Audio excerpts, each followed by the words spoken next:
welcome to week 10 of a Year Through the Bible reading plan. This week we're going to be looking at the book of Deuteronomy, chapters 5 through 27. I know as you think week 10, we're already almost 20% of the way through the year, and that might be a little bit hard to believe. That might cause you some anxiety as you look back and say 20% of the year is already gone. There's so many things that I hoped I would accomplish at this point that I have not.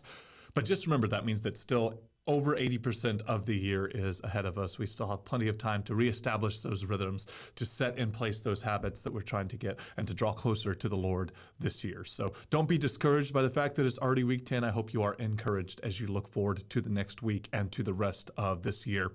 As we dive into the reading this week, you're going to see something that's very familiar. It's very familiar because probably if you grew up in church, you're going to be very familiar with these passages of Scripture. It's familiar because if you grew up in children's ministry or going to VBS, then these are probably something that were the cornerstone of some of the teachings that they did. But also it's going to be very familiar because we just read them a couple of weeks ago. We're going to open up with the 10 Commandments in Deuteronomy chapter number 5. And as we open up to the 10 Commandments, you might be thinking, yeah, I thought we read about those just a couple of weeks ago in the book of Exodus. Why are we reading them again? Again, just a reminder that we talked about a little bit earlier, if you've been following along with us in this series, that the book of Deuteronomy literally means second law, the second giving of the law. This is a law and a repeating of all of the commands that God had given through his servant Moses to now the next generation of the Israelites. If you remember, the Israelites were standing on the banks of the Jordan. Spies had gone over to check out the land. They said it's good, but there's no way that God can deliver this into our hands. The people are too strong. The people are too mighty. We're like grasshoppers compared to them. We can't do it. The people distrusted God. The people did not obey the Lord. And so he barred an entire generation from entering into the land of Canaan. So he said, only those who are 20 years old and younger will be able to enter into the land. So now this is 40 years later. They've been now wandering in the desert for 40 years. So those who were the oldest, who were 20 years old, they're now in their 60s. Those who were the youngest and were just barely born are now in their 40s. And the vast majority of the nation of Israel was not even born at that time. And so as they prepare to go into the promised land, this land that God had promised to their fathers, had promised even to their patriarchs, to Abraham, to Isaac, and to Jacob, they're preparing to go into the land. And God is telling Moses, you need to give them the commands again. They need to have this for their own generation. They need to make it their own and not just something that they had heard about from their parents or from their grandparents. This needs to be something that they now make their own as they prepare to make their way into the land of Egypt. And I think we understand this idea, right? Many of us, if you were born and raised into a Christian household, it's really easy to just say, oh yeah, my parents told me that, and you kind of just float along on what your parents had told you, on kind of being raised in church without ever necessarily making that your own.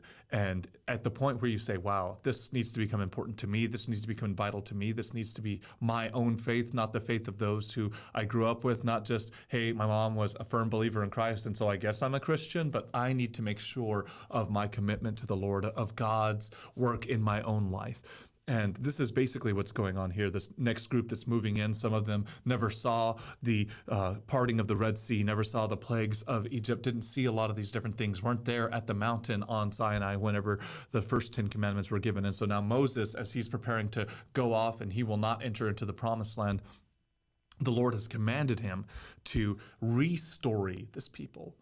This new generation, this group of younger people who are now going to enter into the land, who are going to make it their own, who are going to receive the promise that God has promised to them, they are going to be restored. They're going to be reintroduced and reinvigorated by the things that God had told their parents, by the things that God had told their grandparents, by the promises of God now expressed and seen fully in their own generation.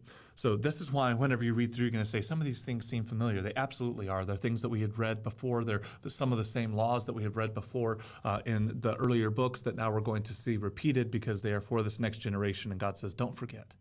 Don't forget these things. Yes, they were for your parents, but they're for you too. Yes, they were important for the last generation, but they are important for you too. Do not forget the commands of God. And that's literally one of the chapters that you read is mostly about remembering the Lord your God. It's going to go through there and it's going to talk specifically in Deuteronomy chapter 8 that you should remember the Lord your God, and it's going to tell about all of his mighty works, all of the things that he has done, and don't forget him. So as we jump in this week, there's a few things that we're going to see, but I think one of the biggest ones that we're going to see is a contrast. Because again, we open with the 10 Commandments, but the closing, we're going to see in chapter 27, is the blessings and the curses. There's literally two hills that are separated, and on one hill, they are pronouncing the blessings for obeying the law of the Lord, and on the other hill, they are announcing the curses for disobeying the law of the Lord. And this is a reminder to the people of Israel that they're not supposed to be anything like the people of the land that they're entering into. God says that very specifically. You are my people. You are my chosen people. You're not supposed to be like the people of the land. Do not just integrate with them and say, hey, we're going to be mostly like you, but we're just going to add a few little extras to our lives. Sometimes we even do this in our own lives, right? Like being a Christian is basically just being a normal person, but then you add in a few extra things, maybe on Sunday, maybe on Wednesday, and that kind of makes your life. There's some people who believe that that's the essence of the Christian life. You're like, hey, you're a chicken sandwich. I'm a spicy chicken sandwich. Just add a little bit of, Frank's Red Hot to that. It's going to make it delicious. And so it's basically the same thing with just a little bit of extra seasoning to it. But that's not the way that we ever see the Christian life described throughout Scripture. That's not the way that God is commanding his people to live here. Instead, he's saying you're supposed to live completely different from those people around you.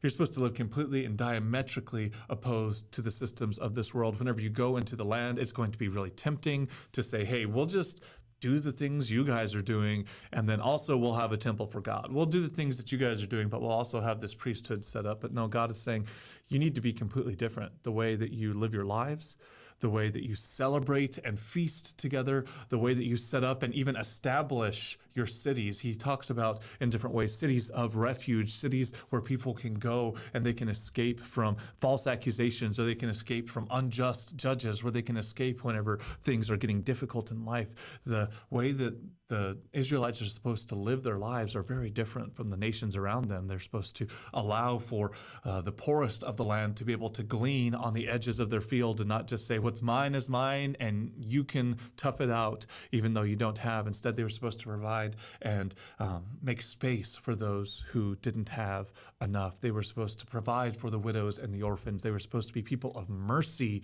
and genuine kindness and goodness, as we see over and over again throughout the Scriptures. These are God's commands to his people. And so by giving them again the 10 Commandments, by telling them that they're not supposed to be people who are greedy, that they're not supposed to be people who look to their own interests before they look to God, that they're supposed to keep God first, as Moses gives here the greatest commandment, to love the Lord your God with all your heart, with all your soul, and with all your strength. That these are parts of loving the Lord, the Great Shema, we often call that. And if you're interested in that, we did a 3-part series on the Great Shema, really breaking that down. What does it mean to love the Lord our God with all of our heart, with all of our soul, and with all of our might? If that's something that's interesting to you, I'll link those videos down below and you can see those here on our YouTube page. But the essence of what we're going to read this week, again, is that the nation that's being built, the people that's being established, and the law that's being taken into this land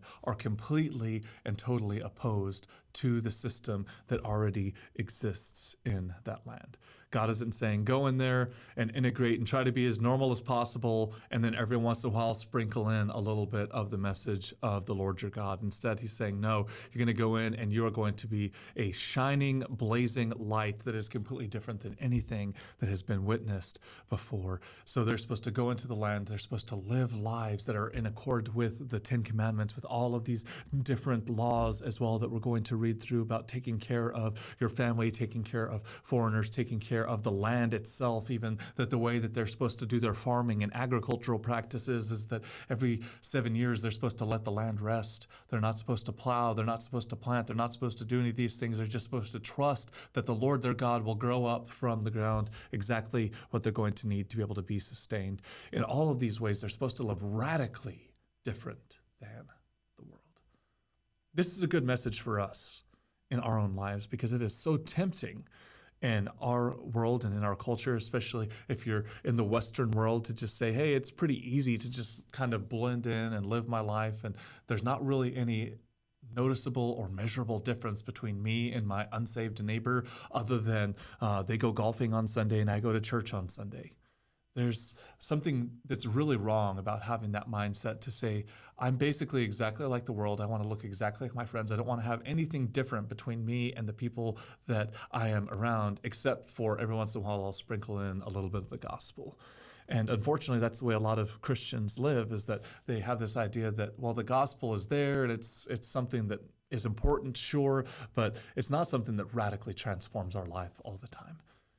But the truth of the gospel, the truth of God's work in the lives of his people, is that they are supposed to live radically for him.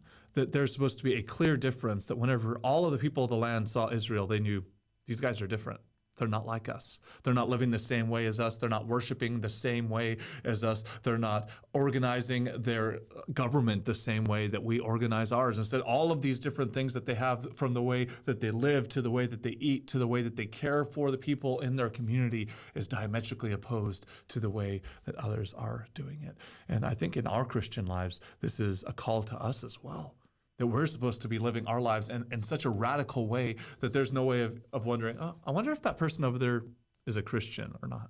How many of your friends or coworkers even would know that you're somebody who believes the Bible, that you're somebody who believes these things that it says? Would they know by your actions, by your love, by your care for them, by the way that you speak, by the way that you work, by all the things that you do in your life, by how you spend your time and your resources, that you are a follower of Jesus Christ? This is the question I think that we see throughout the book of Deuteronomy, chapter 5 through chapter 27, is God saying there should be a stark, completely unmissable difference between you and the people of the land that you're going into. And it is going to be so different that you're not even going to be able to mistake it in any way, shape, or form. You are my people, and you should be set apart and be completely different from the people of the land that you're going into. That's a good reminder for us. We need that good reminder that we're not just supposed to live the standard Western life. We're not just supposed to go along and try to be as much like the world as we possibly can be and then sprinkle a little bit of that spicy chicken seasoning on top of there. But we're supposed to let the gospel form every single part of our lives. Every single part of who we are should be completely and totally submitted to the Lord in order that we might look completely different from the unsaved world that is around us. We should be dramatically and radically more caring, more compassionate, more ready to listen, more open and bold about our witness for the gospel.